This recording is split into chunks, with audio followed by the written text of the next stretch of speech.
آیت نمبر 6 پہ چلے، کہہ دو کہ میں بھی آدمی ہوں جیسے تم. پہلے تو یہ کہ وہ حضور صلی اللہ علیہ وسلم انہی میں سے تھے، تو اللہ تعالیٰ نے کہا کہ میں بھی ویسا ہی ہوں انسان جیسے کہ تم ہو. ہاں مجھ پر یہ وحی آتی ہے، یعنی اللہ تعالیٰ کا میں چوزن مانوں کہ اللہ نے مجھے وحی آتی ہے، مجھ پر یہ وحی آتی ہے کہ تمہارا معبود خدا واحد ہے. میری واحد یہ آتی ہے کہ اللہ ایک ہے، یعنی کہ توحید کی، تو سیدھے اسی کی طرف متوجہ رہو اور اسی سے مغفرت مانگو اور مشرکوں پر افسوس ہے. یعنی کہ نیک کام کرو، حق پر رہو اور سیدھے رہو، یعنی استقامت. یہ فاستقیموا ہے نا، یعنی کہ اللہ تعالیٰ کی بات پہ ڈٹے رہو، استقامت پہ رہو اور استغفار کرو. کوئی کمی رہ جائے، یعنی کوئی ظاہر مسئلہ انسان ہر چیز پہ پورا نہیں ہوتا نا، کوئی کمی بھی رہ جائے تو استغفار کرو، اس پہ قائم رہو، اور اگر کوئی کمی رہ جائے تو اس پہ استغفار کرو، یعنی کہ اخلاص کے ساتھ کام کرو، کسی کی طرف جو ہے نا جھکنا نہیں ہے. اور مشرکین، ویل للمشرکین یعنی ہلاکت ہے مشرکینوں کے لیے، یعنی جو نہیں مانیں گے ان کے لیے ہلاکت ہے. تو وہ یہ بتا رہے ہیں کہ حضور صلی اللہ علیہ وسلم کو یہ تھا کہ مجھے یہ حکم آیا کیونکہ میں اللہ تعالیٰ کا چوزن ون نبی ہوں. تو وہ یہ اپنا انٹروڈکشن دے رہے ہیں. آیت نمبر 7 پہ چلیں، جو زکوٰۃ نہیں دیتے اور آخرت کے بھی قائل نہیں. تو جو زکوٰۃ نہیں دیتے ادا کرتے، یعنی کیونکہ دیکھیں مکہ والوں کا کیا تھا کہ مکہ والے نا ایک بہت ہی کھلے دل کے لوگ تھے، لیکن جب انہیں پتہ چلا نا کہ مسلمان دوسرے دین پہ ہیں تو پھر وہ مسلمانوں غریب تھے مسلمان، تو ان کو زکوٰۃ نہیں دیتے تھے اور وہ کرتے. یا تو اس میں ایک تفسیر اس طرح سے بھی نکلتی ہے کہ یہ وہ لوگ ہیں جو زکوٰۃ نہیں دیتے کیونکہ آخرت کے بھی قائل نہیں، کہ وہ یہ نہیں ہے ان کو کہ ہم نے آگے اللہ تعالیٰ کو جواب دینا ہے، یا یہ کہ کیونکہ اس مکہ میں زکوٰۃ فرض نہیں تھی، لیکن یہ کہ قریش مالدار تھے اور مال بانٹتے تھے مسلمانوں کو، یہ تو ہمیشہ سے تھا کہ وہ صدقہ خیرات کرتے تھے. تو اور قریش بھی ویسے بھی کرتے تھے، تو یہ کہ پیسہ خرچ کرتے تھے، مشکل ہو تو جو غریب لوگوں پہ خرچ کریں. یا پھر یہ اس کا یہ ہے کہ جیسے اپنی نفس کی زکوٰۃ، یعنی نفس کو پاک نہیں کرتے، شرک سے پاک نہیں کرتے کیونکہ، اور آخرت کو نہیں مانتے کیونکہ آخرت کو نہیں مانتے تو اپنے آپ کو پاک نہیں کرتے، یعنی شرک سے پاک نہیں کرتے. جس زکوٰۃ کا ایک میننگ پیورٹی کا بھی ہوتا ہے، تو ایک تفسیر اس کی اس طرح سے بھی آئی ہے. تو جس کو آخرت کا نہ پتا ہو تو وہ تو یہی کہے گا نا کہ میں نیکی کیوں کروں، میں سیونگ کیوں کروں، مجھے آخرت کا کیا فائدہ ہے، میں نیکیاں کیوں کرتا پھروں. تو کیونکہ وہ آخرت کے قائل نہیں، تو جو زکوٰۃ نہیں دیتے اور آخرت کے بھی قائل نہیں، یعنی کہ ان کو یہ نہیں کہ ڈے آف ججمنٹ میں ہمیں اس کا اجر ملے گا. 8 پہ چلیں، مگر ان الذین آمنوا وعملوا الصالحات، لیکن جو لوگ ایمان لائے اور عمل نیک کرتے رہے ان کے لیے ایسا ثواب ہے جو ختم ہی نہ ہوگا. تو جو ایمان لائے اور صالح عمل والے ہیں، یعنی صرف ایمان لانا ضروری نہیں ہے، صالح عمل بھی ضروری ہے، تو ان کے لیے کیسا ہے، انلمیٹڈ جو ہے اجر ہے. یعنی کہ جو ہر حال میں کرتے ہیں. جو بندہ تندرستی میں اللہ کی عبادت کرتا ہے نا اور پھر بیمار ہو جاتا ہے، تو پھر جو وہ نماز تہجدیں یا نفلی عبادتیں جو کر رہا ہوتا ہے اور وہ نہیں کر پاتا، تو اللہ تعالیٰ فرشتوں سے کہتا ہے کہ یہ اگر تندرست ہوتا تو تب بھی یہ کرتا، تو تب بھی اللہ تعالیٰ اس کی نیکیاں وہ لکھ دیتا ہے. تو اس لیے جب آپ کے پاس ہیلتھ تو سب کچھ ہو نا، تو زیادہ سے زیادہ عبادت کرنی چاہیے. آیت نمبر 9 پہ چلیں، کہو کیا تم اس سے انکار کرتے ہو جس نے زمین کو 2 دن میں پیدا کیا. اب اللہ تعالیٰ اپنی کریشنز بتا رہے ہیں کہ مطلب نہ ماننے کی ان کے پاس کوئی وجہ نہیں. کیا تم اس چیز سے اب اس رب کا انکار کرتے ہو جس نے زمین کو 2 دن میں پیدا کیا، یعنی کہ اللہ کی قدرت ہے کہ اللہ تعالیٰ نے کتنا خوبصورت انتظام کیا، پلان کر کے بنایا. چاہتا تو کن سے بھی ہو سکتی، لیکن اللہ تعالیٰ یہ بتا رہا ہے کہ اللہ تعالیٰ نے پلان کر کے ایک اسٹریٹجی سے سلولی کر کے بنایا. جیسے بچہ ہے وہ سلولی بڑا ہوتا ہے، اس طرح اللہ تعالیٰ نے ایک پلان کر کے زمین کو بنایا. اور بتوں کو اس کے متقابل بناتے ہو، یعنی اور تم اس کے ساتھ شریک کرتے ہو جن کا کوئی حصہ ہی نہیں، جو کچھ کر ہی نہیں سکتے، ان کو اللہ کے ساتھ متقابل بناتے ہو. وہی تو سارے جہان کا مالک ہے، اللہ ہی تو ہے جو سارے جہان کا مالک ہے. تو اور اللہ ہی سب کچھ کرنے والا ہے. تو اللہ تعالیٰ نے بتایا یہ اللہ تعالیٰ نے زمین کو نہیں دیکھتے، اس سے تم نہیں وہ دیکھتے کہ سبق لیتے کہ اللہ تعالیٰ نے ہر چیز بنائی ہے اور اللہ ہی حق ہے. آیت نمبر 10 پہ چلیں، اور اسی نے زمین اس کے اوپر پہاڑ بنائے، یعنی پھر اللہ تعالیٰ نے پہاڑ بنائے، زمین تو ہلتی رہتی ہے اور آپ کبھی بیلنس ہی نہ ہو پاتے. اور زمین میں برکت رکھی ہے، اور اللہ تعالیٰ نے برکت ڈال دی ہے زمین میں، اور اس میں سب سامان معیشت مقرر کیا 4 دن میں. اور اللہ تعالیٰ نے زمین میں ایسا 4 دن کے اندر یہ چیزیں ساری مقرر کی، جیسے اس میں پھر اب بیج بھی اگتے ہیں، پانی بھی ہے، ورنہ زمین تو ایک مٹی ہے، بنجر سی چیز ہے. اللہ تعالیٰ نے اس میں کتنی زیادہ نیوٹرینٹس رکھ دیے انسان کے لیے، درخت ہیں، پودے ہیں، ہر چیز اللہ تعالیٰ نے اس کو سجایا ہے. اور تمام طلباء کے لیے یکشاں ہے، یعنی کہ زمین اللہ تعالیٰ نے ایسی بہترین طریقے سے بنائی ہے جس کو جو ہوتی ہے سب مانگنے والوں کے لیے، یعنی ان کی جن کو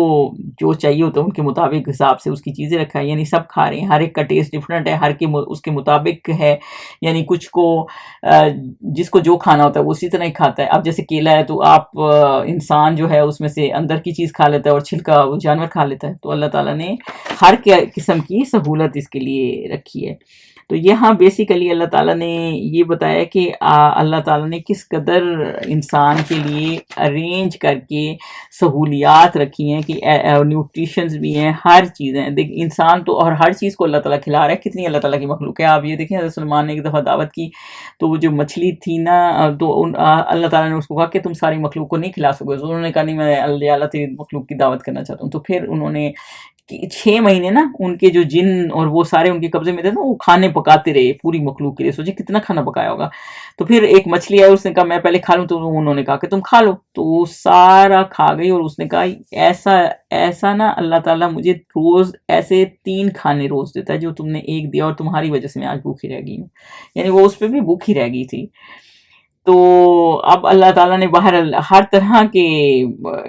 چیزیں بنائی ہیں، گرم علاقوں کے پودے الگ گئے ہیں، پھل فروٹ الگ گئے ہیں، سردیوں کے الگ ہیں، ان کا فوڈ الگ ہے، ہر کا ذائقہ الگ ہے، ہر چیز کی نیوٹریشن الگ ہے، تو ہر چیز کو اللہ تعالیٰ نے ایک طریقے سے آرگنائز کیا ہے۔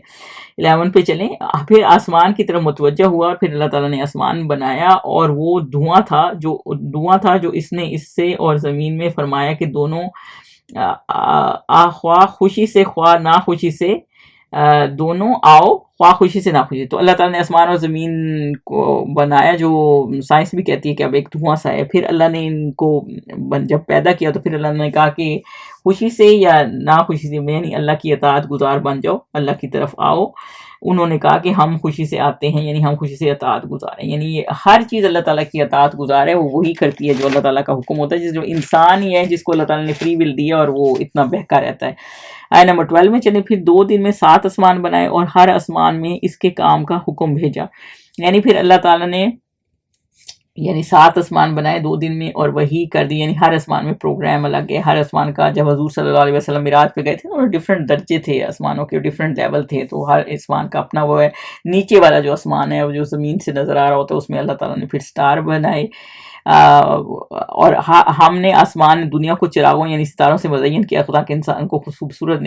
نظر آئیں، رستے نظر آئیں، اور شیطانوں سے محفوظ رکھا، اور شیطانوں سے محفوظ رکھتے ہیں وہ جیسے ساق کی بات ہے کہ تاکہ شیطان کوئی چیزیں فرشتوں کی باتیں نہ سن سکیں، اور یہ زبردست خبردار کے مقرر کیے ہوئے اندازے ہیں۔ تو یہ اللہ تعالیٰ نے آسمان کو اس طرح اللہ تعالیٰ نے سجایا ہے ستاروں سے، اور تاکہ وہ گرتا بھی نہیں ہے، اور یہ سب اللہ تعالیٰ کے زبردست انتظام ہے کہ ہمیں یہ فکر نہیں ہے کہ یہ کس طرح ستارے ہیں اور کس طرح جو ہے وہ آسمان کھڑا ہوا ہے، یہ سب اللہ تعالیٰ کا ہی ہے، اور اللہ تعالیٰ کا اتنا زیادہ یہ اندازے ہیں، اور یعنی غالب علم ہے اللہ تعالیٰ کا، یہ اللہ تعالیٰ کا العزیز جو غالب آنے والا ہے، العلیم اس کا ایسا علم ہے جو غالب آنے والا ہے، یعنی ایسا علم ہے جو کسی کے پاس بھی نہیں ہے، جو اس طرح آسمان کھڑا ہو، ستارے، چاند ستارے، یہ واقعی یہ بہت بڑی اللہ تعالیٰ کی کریشن ہے، اور اللہ تعالیٰ نے انسان کو کتنا فیسیلیٹیٹ کیا ہے۔ آیت نمبر 13 پہ چلیں، پھر اگر یہ منہ پھیر لیں تو کہہ دو کہ میں تم کو ایسی عذاب سے آگاہ کرتا ہوں جیسے عاد اور سمود پر چنگھاڑ کا عذاب آیا، یعنی اللہ تعالیٰ یہ کہہ رہے ہیں کہ پھر اگر یہ منہ موڑے پھر بھی نہ سمجھے، پھر کہہ دیں کہ میں ڈراتا ہوں عذاب سے، اس پر اگر مطلب یا حضور صلی اللہ علیہ وسلم پر یا ایسی بات تھی کہ جب یہ صورت تھی نا کہ آئی، جب یہ عتبہ بن ربیعہ جو تھا وہ ایک دن آیا حضور صلی اللہ علیہ وسلم کے پاس، اور اس نے ان کو کہا کہ آپ کو ہم محل دیتے ہیں، یہ دیتے ہیں، اگر آپ کو جو چاہیے ہم آپ کو دیتے ہیں، اور آپ یہ میسج چھوڑ دیں۔ تو پھر حضور صلی اللہ علیہ وسلم نے سورہ فصلت کی پہلی آیت سے لے کے نا آیت نمبر 13 تک یہ پڑھی تھی، جس میں یہ تھا، یا تو پھر اس نے جب حضور صلی اللہ علیہ وسلم نے یہ آیت پڑھی نا، یا تو اس نے حضور صلی اللہ علیہ وسلم کے منہ پہ ہاتھ رکھ دیا کہ آگے نہ پڑھیں، اور لیکن اللہ تعالیٰ نے کہا کہ جب ان کو عذاب سے ڈرائیں تاکہ انہیں پتہ چلے کہ عذاب بھی آ سکتا ہے، کیونکہ اصل میں وہ قائل ہو گیا تھا، یا پھر یہ تھا کہ وہ اپنے گھر بیٹھ کے چلا گیا تھا، اس کو اتنا مشکل ہو گئی تھی، حضور صلی اللہ علیہ وسلم کو قسمیں دینے لگا کہ آگے نہ پڑھیں، اور ابو جہل پھر اس کے گھر گیا اور اس نے کہا کہ آپ بھی ان کے کلام کے جادو میں آ گئے ہیں، تو پھر وہ جیسے ہوتا ہے نا وہ کمپنی خراب ہو تو وہ آپ کو چیئر اپ کرتے کہ نہیں نہیں نہیں ان کی باتوں میں نہیں آنا، تو پھر وہ واپس ان کے ساتھ مل گیا، تو لیکن ایمان نہیں لایا۔ تو بیسیکلی یہ اس وقت یہ پہلی سے لے کر 13 تک آیتیں جو حضور صلی اللہ علیہ وسلم نے سنائی تھی اس وقت تھیں کہ پھر بھی اگر یہ منہ موڑتے ہیں، کیونکہ پھر بھی یہ مان نہیں رہے تھے نا، تو پھر ان کو عذاب کا پتہ ہو، تو پھر حضور صلی اللہ علیہ وسلم بیسیکلی ان کو یہ بتانا چاہ رہے تھے کہ جب پھر بھی انکار کرو گے تو پھر اللہ کے عذاب کے کا ویٹ کرو، وہ آ جائے گا، جیسے کہ پچھلی قوموں پہ آیا ہے۔ آیت نمبر 14 پہ چلیں، جب ان کے پاس پیغمبر ان کے آگے اور پیچھے سے آئے کہ اللہ کے سوا کسی کی عبادت نہ کرو، یعنی مسلسل رسول آئے، یعنی کہ جیسے شیطان نے کہا تھا نا کہ میں آگے سے آؤں گا، پیچھے سے ابھی بکاؤں گا، ادھر سے بھی، اور اللہ نے بھی ان کو پے در پے رسول بھیجے، یعنی آگے پیچھے سے ہر طرف سے مسلسل ان کے پاس رسول آئے اور کہ کسی اور کی عبادت نہ کرو، وہ بھی ایک ہی میسج لے کے آئے تھے توحید کا۔ کہنے لگے کہ اگر ہمارا پروردگار چاہتا تو فرشتے اتار دیتا، سو جو تم دے کر بھیجے گئے ہو ہم اس کو نہیں مانتے، یعنی وہ کہتے یہ فرشتہ آئے تم تو انسان ہو، ورنہ ہم تو مانتے ہی نہیں ہیں جو آپ دے کے گئے، اگر فرشتہ آتا تو کہتے ہم فرشتے کو کیسے مانیں، تو یہ چیزیں تو کرنے کی انسان کر ہی نہیں سکتا، تو اس طرح سے وہ جھٹلاتے تھے، حق کو نہ مانتے تھے۔ 15 پہ چلیں، جو آج تھے وہ ناحق ملک میں غرور کرنے لگے اور کہنے لگے کہ ہم سے بڑھ کر قوت میں کون ہے، یعنی کہ اللہ تعالیٰ کا ہی دیا ہوا ہر چیز تھا، اور خود ہی غرور کرنے لگے ہم سے بڑھ کے قوت میں کون ہے، کیا انہوں نے نہیں دیکھا کہ اللہ جس نے ان کو پیدا کیا وہ ان سے قوت میں بہت بڑھ کر ہے، یعنی جو پیدا کرنے والا ہے وہ تو وہی سب کچھ ہے، جب آپ کو اتنی قوت جس نے دیا اصل تو وہ اللہ ہی ہے، اللہ کا ہی کمال ہے، اور وہ ہماری آیتوں سے انکار کرتے رہے، اور وہ انکار کرتے رہے اور اپنے ہی اللہ کے دیے ہوئے چیز پہ خود ہی اکڑ کے اللہ سے ہی انکار کر کے بیٹھے رہے اور خود ہی اس کی گھمنڈ میں آ گئے۔ آیت نمبر 16 پہ چلیں، تو ہم نے بھی ان پر نحوست کے دنوں میں زور کی ہوا چلائی تاکہ ان کو دنیا کی زندگی میں ذلت کے عذاب کا مزہ چکھا دیں، یعنی کہ اللہ نے ان کو ہوا بھیجی۔ نحوست کے دن اس لیے کہا گیا ہے جیسے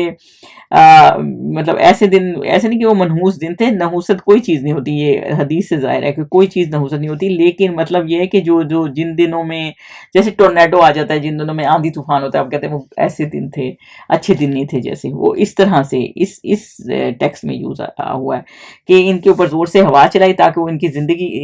کی دنیا کی زندگی میں بھی ذلت کے عذاب کا مزہ چکھیں، یعنی دنیا میں بھی عذاب میں چکھا دیں، اور آخرت کا عذاب تو بہت ہی خراب کرنے والا ہے، اور اس روز ان کو مدد بھی نہ ملے گی، اور آخرت میں بھی ان کو کوئی مدد نہ ملے گی، اتنا عذاب ہے، اور دنیا میں بھی ان کو عذاب ہے، اور آج تک دیکھیں لوگ ان کو یاد کرتے ہیں کہ یہ ایک عبرت کا نشان ہے۔ 17 پہ چلیں، اور جو سمود تھے ان کو ہم نے سیدھا رستہ دکھا دیا تھا مگر انہوں نے ہدایت کے مقابلے میں اندھا دھند رہنا پسند کیا، تو ان کے اعمال کی سزا بھی کڑک نے ان کو آ پکڑا اور وہ ذلت کا عذاب تھا۔ اور سمود کا بھی یہی معاملہ تھا کہ اللہ تعالیٰ نے ہدایت کے لیے پیغمبر بھیجے اور وہ بھی نہیں مانے، اور ان کا تو ہدایت کا رسول آئے جو حضرت صالح تھے ان کے پاس آئے، ان کو بھی چیخنے آ لیا، اور انہوں نے اندھا رہنا پسند کیا، یعنی کہ جو ہدایت پہ نہیں ہوتا وہ اندھا ہی ہوتا ہے، جس کی آنکھیں مطلب حق دیکھ کر بھی نہ ماننا، تو اندھا رہنا پسند کیا، اور تکبر کی وجہ سے وہ قوم جو ہے اندھی رہ گئی نا، تو آنکھیں ہوں بھی اور آپ کو نظر نہ آئے، تو پھر اللہ تعالیٰ کہہ رہے ہیں ان کو بھی عذاب نے آ پکڑا اور وہ بھی ذلت کی ہی زندگی میں تھے، اور یہ چیزیں مکہ والے بھی دیکھ رہے تھے کہ ان قوموں پہ اسی وجہ سے عذاب آئے کہ اللہ کی نہیں سنتے تھے، حق کو نہیں مانتے تھے۔ 18 پہ چلیں، اور جو ایمان لائے اور پرہیزگاری کرتے رہے ان کو ہم نے بچا لیا، یعنی اب اللہ تعالیٰ فرما رہے ہیں کہ جنہوں نے نجات کن کی ہوئی، جنہوں نے ایمان لیا اور جو تقوی والے تھے، یعنی کہ جو اللہ سے ڈرتے تھے، تو ان کو اللہ تعالیٰ نے بچا دیا۔ اور جس دن آیت نمبر 19، اور جس دن اللہ کے دشمن دوزخ کی طرف چلائے جائیں گے تو ترتیب وار کر لیے جائیں گے، اور جب ان کو دشمنوں کو یعنی کہ جو اللہ کی اطاعت نہیں کرتے، کفر کرتے ہیں، ان کو جب آگ کی طرف بھیجا جائے گا، یوزعون ہے نا، الگ الگ گروہوں میں، یعنی قاتل سارے ایک طرف، یعنی جو چور ہیں وہ ایک طرف، اس طرح گروپوں میں نا ان کو اس طرح گروپنگ کر کے ان کو چلایا جائے گا۔ آیت نمبر 20 پہ چلیں، یہاں تک کہ جب اس کے پاس پہنچ جائیں گے ان کے کان اور آنکھیں اور چمڑے، یعنی دوسرے اعضاء ان کے خلاف ان کے اعمال کی شہادت دیں گے، اور جب وہ جہنم کے پاس آئیں گے تو ان کو ان کے کان، ان کے جلد اور یہ سب ان کے اعمال کی گواہی دیں گے، یعنی ان کے منہ بند کر دیے جائیں گے اور ان کے یہ اعمال ان کی گواہی دیں گے، کیونکہ اس وقت بھی کافر جھگڑنے لگیں کہ ہم نے یہ نہیں کیا. کوئی بھی اللہ تعالیٰ کی جو ساری گواہیاں ہوں گی، کتابیں ہوں گی، یا لوگ ہوں گے جو ان کے رشتہ دار ہوں گے، ان کے گھر والے ہوں گے، انہوں نے ان کے گواہ ہوں گے کہ اس نے یہ کیا، وہ کہیں گے یہ سارا جھوٹ بولتے ہیں. تو پھر یہ اس کو اللہ تعالیٰ کا سوچیں، یہ ریکارڈنگ سسٹم اتنا آن ہے کہ وہ منہ بند ہو جائیں گے، ہاتھ پیر اور یہ سب بولیں گے، اور جلد تک آپ کی بولے گی، اور پھر ان کے خلاف ان کے اعمال ان کی شہادت بن جائیں گے. تو ہر کوئی ان کی اعضائی ان کے خلاف بولیں گے اور وہ ان کی شہادت بن جائیں گے. تو ان کو کتنا دکھ ہوگا. 21 پہ چلیں. اور وہ اپنے جلودہم جلدوں یعنی سے کہیں گے کہ، اور اعضاء یعنی اعضاء جو ہے سے کہیں گے کہ تم نے ہمارے خلاف کیوں شہادت دی. یعنی وہ تو ان کے ساتھ ہی مل کے ان کو ہی، جیسے کان ہے تو ان کو سجا رہے تھے زیور ڈال کے، اور مطلب جو غلط کام مطلب باہر جا کے دکھانا تو غلط ہے نا اس طرح کر کے، تو یا پھر کچھ ایسا اسکن دکھانا یا جو بھی تھا، جو سب ہاتھ سے اگر چوری کر رہے ہیں تو ان کے ساتھ اپنی سمجھ کی کر رہے تھے اپنے ہاتھوں سے کہ تم نے ہمارے خلاف کیوں گواہی دی. وہ کہیں گے کہ اب جس اللہ نے سب چیزوں کو نطق بخشا، اسی نے ہم کو بھی گویائی دی. یعنی اللہ تعالیٰ نے جس کو اللہ تعالیٰ نے بلوایا ہر چیز کو، اور اللہ تعالیٰ نے ہمیں بھی بولنے کی طاقت دی، اور اسی نے تم کو پہلی بار پیدا کیا تھا اور اسی کی طرف تم کو لوٹ کر جانا. یعنی وہ بھی چاہتے ہیں کہ اب اللہ کی طرف ہی جائیں. ہمارے عذاب بھی ہر چیز اللہ کی فرمانبردار ہے، پر ہم کو کیونکہ اللہ تعالیٰ نے انسان کو فری ول دی ہوئی ہے تو ان کو اس غلط کاموں میں یوز کرتا ہے تو اس طرف چل پڑتے ہیں. ورنہ ہر چیز اللہ تعالیٰ کی ہی بنائی ہوئی ہے، اور وہ سمجھتی ہے اس بات کو کہ اللہ نے ہی آپ کو بنایا ہے، اللہ نے ہی بنایا، اور اللہ کے ہی کام کے مطابق اس کو استعمال کرنا چاہیے. آنکھوں کو بھی، کانوں کو بھی، زبان کو بھی بنایا، یہ ہر چیز ہمارے خلاف وہیں گواہی دینے لگ جائے گی. 22 پہ چلیں. اور تم اس بات کے خوف سے تو پردہ نہیں کرتے تھے کہ تمہارے کان اور تمہاری آنکھیں اور چمڑے تمہارے خلاف شہادت دیں گے، بلکہ تم یہ خیال کرتے تھے کہ اللہ کو تمہارے بہت سے عملوں کی خبر ہی نہیں. مطلب تمہیں اس چیز کی تو انسان کو فکر نہیں تھی کہ یہ ہمارے، جیسے قرآن میں لکھا ہے کہ ہماری گواہی دیں گے، اس کی فکر نہیں کرتا. وہ یہ سمجھتا ہے کہ جیسے اللہ دیکھ ہی نہیں رہا، کہ اللہ اس چیز کا پوچھے گا نہیں. جیسے ہوتا ہے نا کہ اتنی سی چیز کا کیا اللہ تعالیٰ پوچھے گا. تو تمہیں یہ اس چیز پہ نہیں کہ اللہ تعالیٰ ہر ذرا سی چیز بھی وہاں جب کتابوں میں لکھی ہوئی ہوگی نا تو لوگ حیران رہ جائیں گے کہ یہ اتنی سی چیز جو یاد بھی نہیں تھی کہ ذرا سی چیز ہی وہ بھی لکھی ہوئی. تو اللہ تعالیٰ ہر وقت دیکھ رہا ہے، اور ہر وقت ہی اللہ تعالیٰ نے کرمان کاتبین بھی رکھے ہوئے جو نوٹ بھی کر رہے ہیں، اور اللہ تعالیٰ بھی ہر وقت دیکھ رہا ہے. تو ہر چیز کا اللہ تعالیٰ کے پاس وہاں ثبوت بھی ہے، اور اللہ تعالیٰ کو پتہ بھی ہے. آیت نمبر 23 پہ چلیں. اور اسی خیال نے جو تم اپنے پروردگار کے بارے میں رکھتے تھے تم کو ہلاک کر دیا، اور تم خسارہ پانے والوں میں سے ہوگے. اور یہی تمہارے گمان کہ اللہ کو پتہ نہیں چلے گا اور میں نے اگلے جہاں جواب دے نہیں ہونا. بیسیکلی ڈے آف ججمنٹ پہ نہ بلیو کرنے والی بات ہے. صحابہ تو ذرا سی بات پہ ڈرتے تھے کہ اللہ سے پوچھنا ہو جائے، تو پھر اسی چیز نے اسے ہلاک کر دیا اور تم خسارہ پانے والوں میں سے ہو. آیت نمبر 24 پہ چلیں. اب اگر یہ صبر کریں گے تو ان کا ٹھکانہ دوزخ ہے. اب اگر وہ مطلب صبر بھی کر لیں تو بھی ان کو کوئی فائدہ نہیں، تو بھی ٹھکانہ دوزخ ہے. اور اگر توبہ کریں گے تو ان کی توبہ قبول نہیں کی جائے گی. یعنی اب اتنا لیٹ ہو چکا ہے، جب قیامت کا دن آ جائے گا اور جہنم ڈے آف ججمنٹ کا میں فیصلہ ہو جائے گا تو پھر چاہے وہ توبہ کر لیں یا صبر کر لیں اس کا کوئی فائدہ نہیں ہے. اب تو ٹھکانہ پھر جہنم ہی ہے. سبحانک اللہم و بحمدک، اشہد ان لا الہ الا انت، استغفرک و اتوب الیک.